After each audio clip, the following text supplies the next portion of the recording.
Hi everyone, কি করছো? সকলকে জানাই শুভ সন্ধ্যা। তো চলো, এই ভিডিওটার অনেকদিন তোমরা অপেক্ষা করেছো। এটা আমার ফ্রেন্ডসদের বিয়ের পার্ট 2।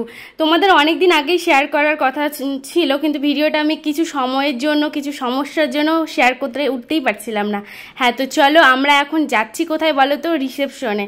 তো আজকে সেটুকুনি দেখতে পাবে। এই যে রাস্তা নিয়ে যাচ্ছি, দেখতে পাচ্ছ রাস্তার চারপাশটা অন্ধকার, মানে ওদের এটা হচ্ছে ভেতরে, এই রাস্তাটা যাচ্ছে ফতেপুরের ভেতরে, রাস্তাটা উষাহারণের লাইনে। তো দেখতেই পাচ্ছ সবাই ঘুমিয়ে পড়েছে, রাস্তায় শুধু লাইট জ্বলছে। আর বৃষ্টি বৃষ্টি ওয়েদার, একটু একটু বৃষ্টি পড়ছিল মিডিলে মিডিলে, আবার বৃষ্টিও পড়ছিল না।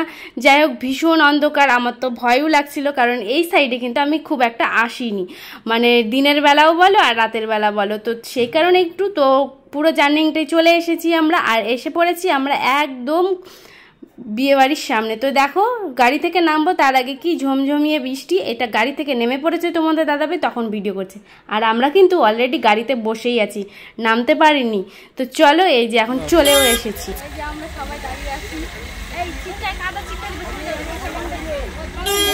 তো আমরা ফাইনালি চলে এসেছি, আর এই যে বসেও পড়েছি। এখানে বসেছিলাম, কিছুক্ষণ গল্প করছিলাম, তারপরে এখানটায় চলে এসেছি ওদের যেখানটায় অনুষ্ঠানটা হচ্ছিল।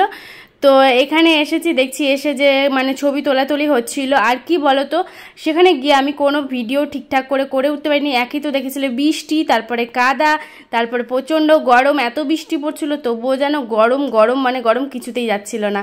তো এই যে এখানে দাঁড়িয়ে দাঁড়িয়ে একটু মানে ভিডিও করে নিচ্ছিলাম ওদের, আর বেশি দাঁড়িয়েছিলাম না, আর বেশি ভিডিও করছিলাম না, কারণ আমার মানে খুব বোরিং লাগছিল, ভালো লাগছিল না, মানে কেন জানি না, মানে হট করে বৃষ্টি পড়ছিল ওয়েদারটার জন্য। আর তার মধ্যে কি বলো তো, এত বৃষ্টি পড়ছে, কি পরিমাণের যে বৃষ্টি, সেই তুলনায় ওয়েদারটা এত গরম, মানে প্রচণ্ড গরম। দেখতেই পাচ্ছ, দেখে বুঝতে পারবে সবাই কীরকম অস্বস্তি ফিল করছে। তো চলো, আর ভিডিও করতে পারিনি।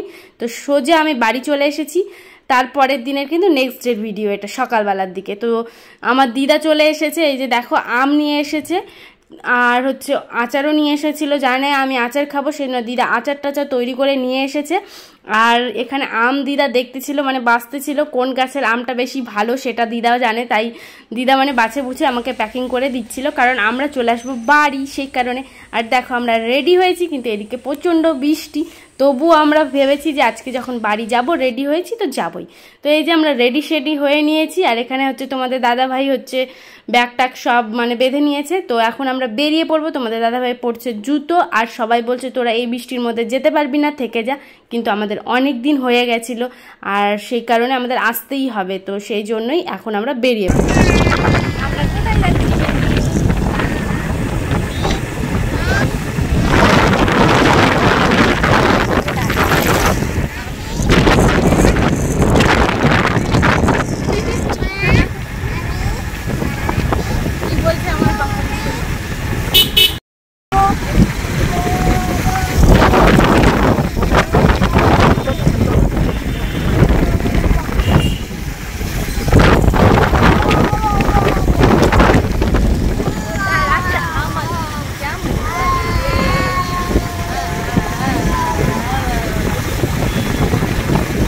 আমরা কোথায় যাচ্ছি?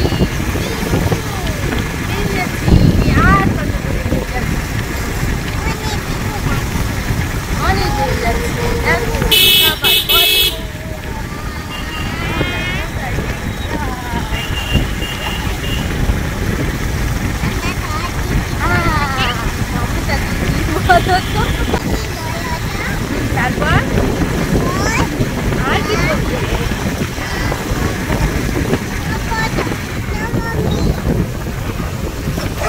আমার মামুনির কথা শোনো তোমরা, ড্যাগিন ড্যাগিন করে। আমার মামা পুকুর যাচ্ছে, আমার ছোট বাচ্চা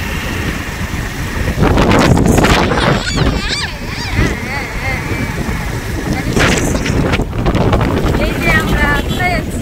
দাদু বাড়ি থেকে বাড়ি যাচ্ছি, বলে দাও।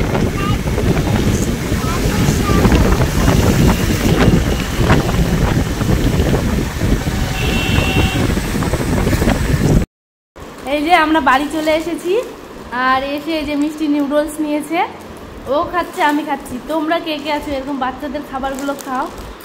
আমি তো ও তো এগুলো খায় না বেশি, ওকে কেউ কিনে দিলে 2-1টা খায়, বাকিটা আমি খেয়ে নিই। এরকমটা কে কে আছে একটু কমেন্ট করবে তো।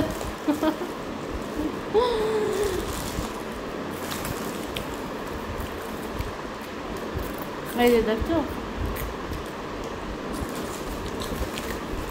আমি খাচ্ছি বলে দুটো দুটো করে খাচ্ছে। আর ও কী করে জানো, কমলা লেবু তারপরে মৌসুমি এসব খেতেও পছন্দ করে, আঙুর, ওগুলো আমি ছুলে দিই, ও তো ছুলতে পারে না, এখন পারে। তো ও হচ্ছে